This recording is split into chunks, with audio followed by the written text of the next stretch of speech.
आर्थिक बदहाली से जूझ रहे पाकिस्तान को एक बार फिर अपने पुराने मददगार यानी चीन का सहारा मिला है। विदेशी मुद्रा भंडार को डबल डिजिट में बनाए रखने के लिए इस्लामाबाद को अरबों की सौगात मिलने जा रही है। संकट में डूबे मुल्क को राहत जरूर मिलेगी, लेकिन इस डील के पीछे ड्रैगन की दिलचस्प रणनीति छिपी हुई है। एक ऐसा कदम जो केवल कर्ज नहीं, उसे डबल फायदा दे रहा है। क्या है डील, आपको इस वीडियो में बताते हैं। दरअसल पाकिस्तान ने हाल ही में चीन के कमर्शियल बैंकों से मिले गए 1.3 अरब डॉलर के कर्ज की किश्तें लौटा दी है। अब चीन ने भरोसा दिलाया है कि ये रकम फिर से युआन में पाकिस्तान को दी जाएगी। इसके अलावा जून में पाकिस्तान को 2 अरब डॉलर यानी करीब 15 अरब युआन की एक और सिंडिकेट लोन की अदायगी करनी है, जिसे चीन फिर से युआन में ही रीलेंड करेगा। ड्रैगन का डबल फायदा। चीन लंबे समय से चाहता है कि उसकी करेंसी युआन अंतर्राष्ट्रीय व्यापार में डॉलर का विकल्प बने। पाकिस्तान जैसे कमजोर लेकिन रणनीतिक सहयोगी देश को युआन में कर्ज देकर वो अपनी करेंसी की पकड़ मजबूत करना चाहता है। वहीं दूसरे फायदे की बात करें तो ये है बढ़ता नियंत्रण। जब किसी देश को बार बार कर्ज देकर उसकी अर्थव्यवस्था को टिकाया जाता है और वो भी अपनी मुद्रा में, तो उस पर राजनीतिक और आर्थिक दबाव बनाना आसान हो जाता है। पाकिस्तान पहले ही चीन से 4 अरब डॉलर की नकद जमा, 5.4 अरब डॉलर के कमर्शियल लोन और 4.3 अरब डॉलर की ट्रेड फाइनेंस सुविधा ले चुका है। चीन की चालाकी। सूत्रों के मुताबिक चीन ने इस बार ब्याज दर के 2 विकल्प दिए हैं, या तो फिक्स्ड ब्याज दर चुनी जाए या फिर फ्लोटिंग रेट, लेकिन वो भी शिबोर यानी शंघाई इंटरबैंक ऑफर्ड रेट से हटकर, यानी चीन की अपनी शर्तों पर। आईएमएफ की कड़ी शर्तें। आईएमएफ की माने तो पाकिस्तान की विदेशी मुद्रा स्थिति अभी भी बेहद नाजुक है। मौजूदा वित्त वर्ष के अंत तक उसे 14 अरब अमेरिकी डॉलर का रिजर्व लक्ष्य हासिल करना है। आईएमएफ ने यह भी कहा है कि बाहरी कमर्शियल लोन की संभावना फिलहाल सीमित है और पाकिस्तान का अगला पांडा बॉन्ड भी सिर्फ छोटा प्रयास होगा। भारत पाकिस्तान तनाव के बीच इस वक्त पाकिस्तान से मुकाबला करने के लिए और उसे मुंह तोड़ जवाब देने के लिए इस वक्त भारत को एडवांस डिफेंस सिस्टम की जरूरत है, जिस पर डिफेंस एक्सपर्ट्स का क्या कहना है, सुनिए।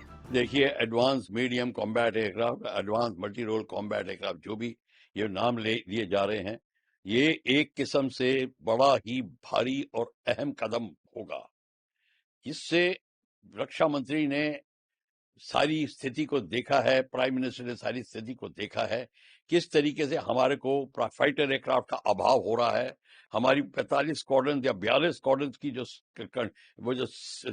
स्ट्रेंथ होनी चाहिए वो 28 से 30 के बीच में घूम रही है, और हमारे एयरक्राफ्ट पुराने हो रहे हैं, कोई नया एयरक्राफ्ट आ नहीं रहा, तेजस में देरी हो रही है, इंजन हमारे पास है नहीं। ये सारी की सारी स्थितियों में हमारे को अब फाइटर एयरक्राफ्ट की बहुत जरूरत है। और जैसे कि आपने अभी रिसेंट सिंदूर के ऑपरेशंस में देख लिया, फाइटर एयरक्राफ्ट की क्या अहम भूमिका होती है।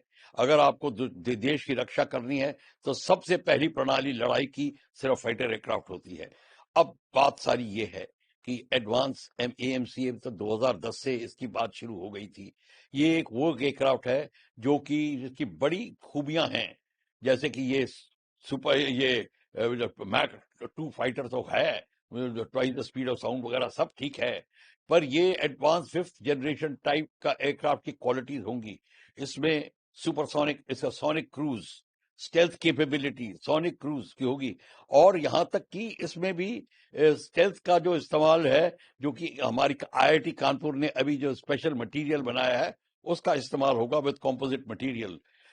ये एयरक्राफ्ट जो है सारे के सारे वेपन्स जितने भी इस्तेमाल हुए, from Hammer to Mica to Meteor, जो भी हैं, और उसके भी एडवांस वेपन जो आएंगे उनका ले जाने का उसमें प्रावधान होगा, और वेपन सिस्टम्स भी अंदर को रखे जाएंगे ताकि स्टेल्थ में उनका असर ना पड़े। स्टेल्थ की क्वालिटी जो है वो बहुत कामयाब होगी इस जहाज में, और ये जहाज जो है नेवी के लिए भी बनाया जाएगा, उसके लिए अलग रिक्वायरमेंट आ रही है, एयरफोर्स के लिए भी बनाया जाएगा। मास प्रोडक्शन तो करते करते 2034 तो हो ही जाएगी, पर अभी इसके ऑर्डर देने शुरू कर रहे हैं। पर सबसे बड़ी बात यह है कि इस जहाज को विद इन इंडिया ही बनाया जाएगा, ADA और HAL मिलकर बनाएंगे, और अब डिसाइड किया कि एक private industry with in India को लेके बनाएंगे ताकि हमको इधर उधर ना देखना पड़े।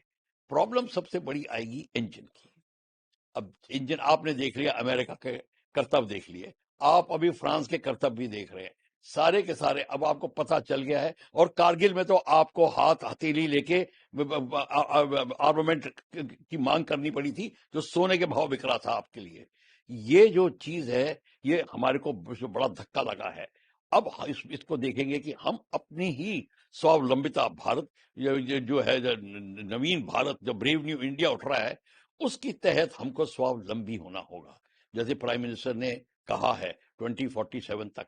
इसके लिए आपको ये जो है एक बड़ा जरूरी पड़ रहा है, क्योंकि अब जो स्थिति हो रही है वो अब वैसी नहीं रह गई जो कि 70s और 80s में 90s में थी। अब लड़ाइयां भयंकर हो रही हैं और सडनली होंगी, और अब हमको ये जानकारी होने लग गई है, इस गेम में कोई आपका दोस्त नहीं है, कोई आपका परमानेंट दुश्मन नहीं है, सब अपना फायदा उठाते हैं, चाहे अमेरिका, चाहे फ्रांस, चाहे कोई।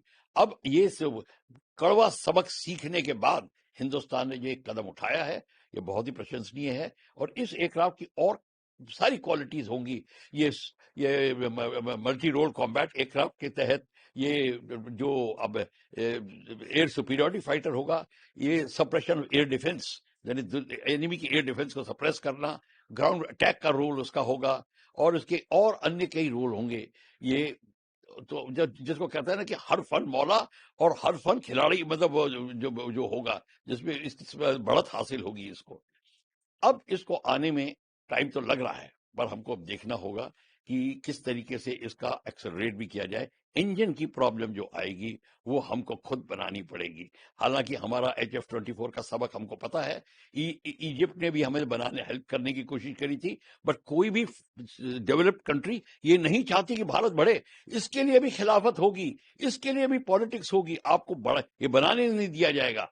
इसमें अब रशिया जो है उसका सहारा, जो अब भारत का जो लगाव है, झुकाव है उसके तरफ, जो जिस तरीके से भारत ने देखा कि रशिया हमारा साथ दिया है, उसने कई टेक्नोलॉजी उससे भी डिस्कस होंगी, वो जो हम रशिया के साथ भी जो अब आगे करेंगे, तो अब देखना पड़ेगा। हालांकि साफरान ने कहा है, फ्रेंच ने, कि हम इसका इंजन बनाएंगे, और बाकियों ने भी कहा है, पर कथनी और करनी में बड़ा फर्क होता है।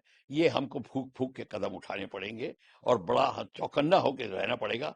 इसलिए मैं कह रहा हूं, इस AMC का जो प्रोजेक्ट है, ये आज हमारी, मेरे कहने में, military aviation history of India में एक रेड लेटर डे है।